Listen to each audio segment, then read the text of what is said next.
কৃষ্ণ কৃষ্ণ হৰি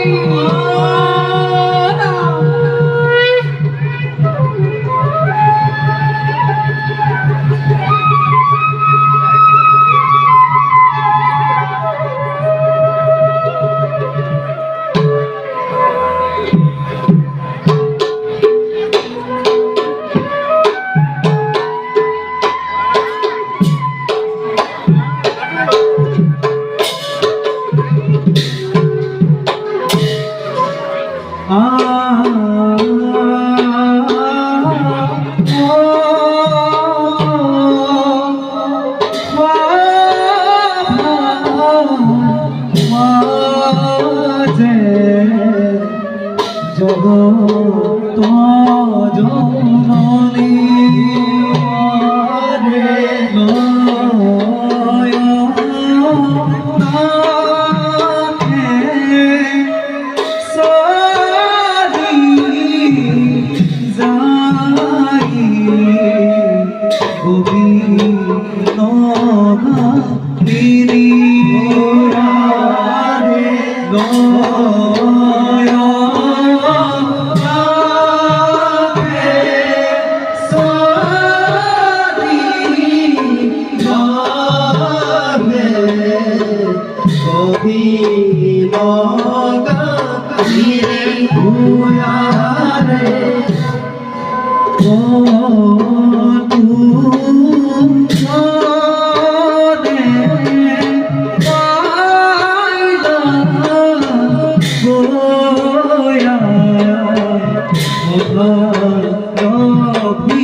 বিষ্ণুৱে মোক লগত নিদিয়াকৈ স্বৰ্গ মধ্য পাতাল কলৈকো নাযায়। মোক লগত লৈহে যিকোনো আলোচনাৰ পাতত মেলে। আজিপা কিয় তেওঁ মনে মনে বৈকুণ্ঠৰ পৰা গুচি গ'ল, তাৰ কাৰণত মই একো বুজিব নোৱাৰিলো।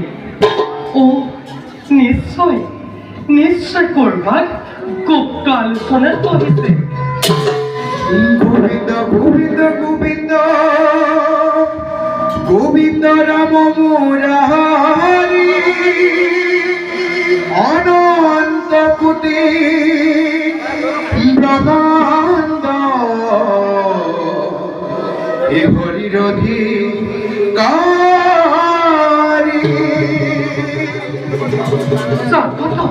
স্বাগতম নারায়ণ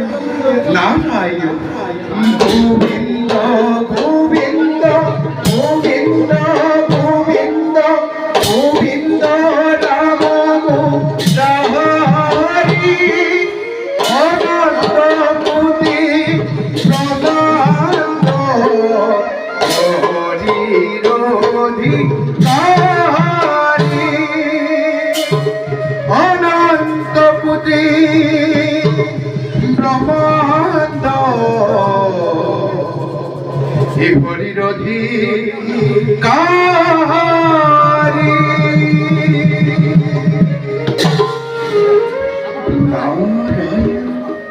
নারায়ণ নারায়ণ নারায়ণ দেবী দেবী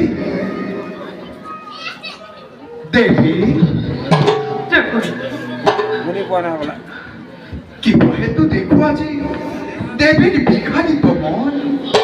এই বৈকুণ্ঠ পুৰীলৈ আহিলে লক্ষ্মী নাৰায়ণৰ যুগল চৰণ মোৰ হয় দৰ্শন কিন্তু আজি তাৰ পৰাহে বঞ্চিত হলো আপুনি ঠিকেই ভাবিছে দেৱৰীক্ষী আজি প্ৰথমবাৰৰ বাবে এই বৈকুণ্ঠপুৰীত প্ৰভু বিষ্ণু বিহীন তেওঁ মোক লগত নিনিয়াকৈ কোনোদিনেই নাথাকে কিন্তু আজি তাৰো ব্যক্তিক্ৰম ঘটিল দেৱৰীক্ষী প্ৰলয় অ দেৱী মহাপ্ৰলয় আৰু কিছু দিনৰ পাছতে এই সমগ্ৰ পৃথিৱীত মহাপ্ৰলয়ৰ সূচনা হ'ব এই গছ গছনি জীৱ জন্তু তৰু তৃণ একোৱেই নাথাকিব সকলোবোৰ ডুব যাব পানীৰ তলত দেৱী দেৱৰীক্ষী কথা মই চোন একো কথা গমকে নেপাওঁ আপুনি বাৰু প্ৰভু বিষ্ণু ক'ৰবাত লগ পাইছিল নেকি তাকেইতো ক'বলৈ আহিছো দেৱী কৈছিলো মই কৈলাসৰো তাত দেখিলো ব্ৰহ্মা বিষ্ণু আৰু ৰুদ্ৰ তিনিও একেবাৰে গুপ্ত আলোচনাত মগ্ন আৰু কি দেখিলো জানানি এই ব্ৰহ্মাৰ কন্যা সৰস্বতী আৰু শিৱৰ ভাৰ্য পাৰ্বতীয়েও সেই গুপ্ত আলোচনাত ভাগ লৈছে মই আকৌ তোমাক তাত নেদেখিহে বৰ আচৰিত হলো দেৱী এই কথা সঁচা জানো এই সঁচা মিছা তুমি দেখিবা নহয় মই গৈ পোৱাৰ লগে লগে এই ভোলানাথে দুটকীয়া নাৰত আহিল বুলি উপহাস কৰাত মই তাত এখন্তেকো ৰৈ নাথাকি পোনে পোনে আহি বৈকুণ্ঠ পৃথিৱীত মহাপ্ৰলয়ৰ সৃষ্টি হ'ব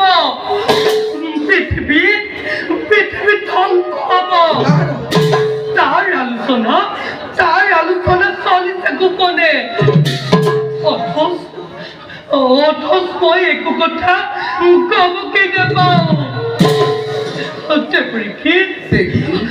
প্ৰভু বিষ্ণুৱে মোৰ লগত কিয় এটি কৰিলে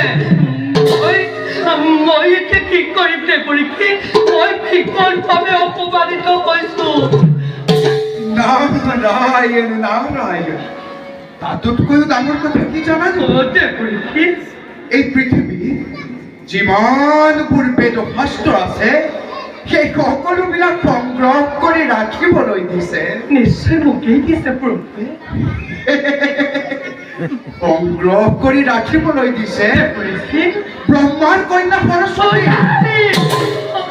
আৰু জীৱ জন্তুৰ দায়িত্ব দিছে নিশ্চয় প্ৰভুৱে মোকেই দিছে মই জানো প্ৰভুৱে মোক নিৰাশ নকৰে শিৱৰ ভাৰ্য পাৰ্বতী দুয়োজনীৰ মনত কি যে অপাৰ আনন্দ দেৱী তুমি থকা হলে দেৱী তুমিও সেই আনন্দৰ ভাগ ল'ব পাৰিলা নুশুনাবা তেতেপুৰ গুপ্ত কাহিনী প্ৰভুৱে এই কথা আজি কিয় গোপনে ৰাখিলে মই কেতিয়াৰ পত্নী নহয় সৃষ্টি ৰক্ষা কৰিব পৰা মোৰ কি ক্ষমতা নাই দেৱৰীক্ষী নাৰী হাস্যময়ী নাৰী লাস্যময়ী আৰু সমাজত নাৰী ধৰিব পাৰে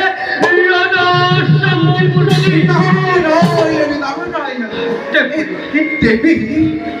কিয় বাৰু প্ৰভু বিষ্ণুৱে তোমাক প্ৰত্যাখ্যান কৰি গুপুতে গুপুতে নতুন সৃষ্টিৰ বাতৰি মেলিব খুজিছে সেই সৃষ্টিৰ পাতত মই নিবিষতে ৰুদ্ধ কৰি দিম প্রভু কৃষ্ণ বুঝিব লাগিব এই লক্ষ্মী অপবাদ করার প্রতিফল কি ভয়ঙ্কর হব পারে সেগুলি প্রভু কৃষ্ণ যে নতুন করে সৃষ্টির অঙ্কুরণ করিব খুঁজিছে তারপরই ফুলের বাড়ি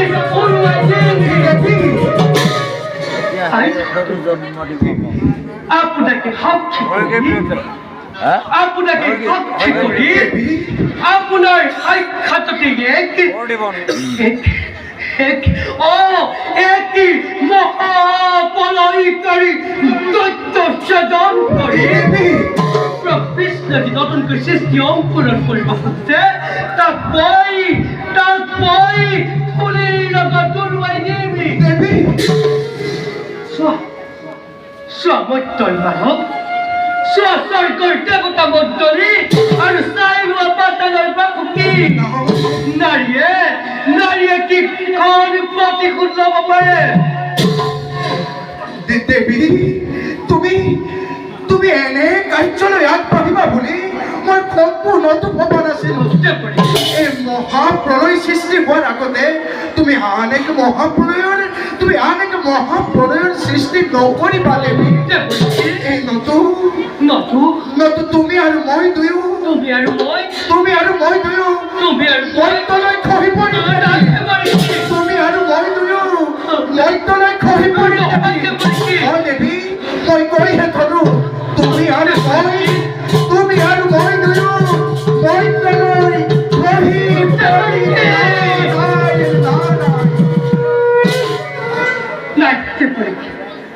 মই এবাৰ কামলৈ মনস্থ কৰিলো তাৰ পৰা কদাপিতো নহবিচলিত নাৰী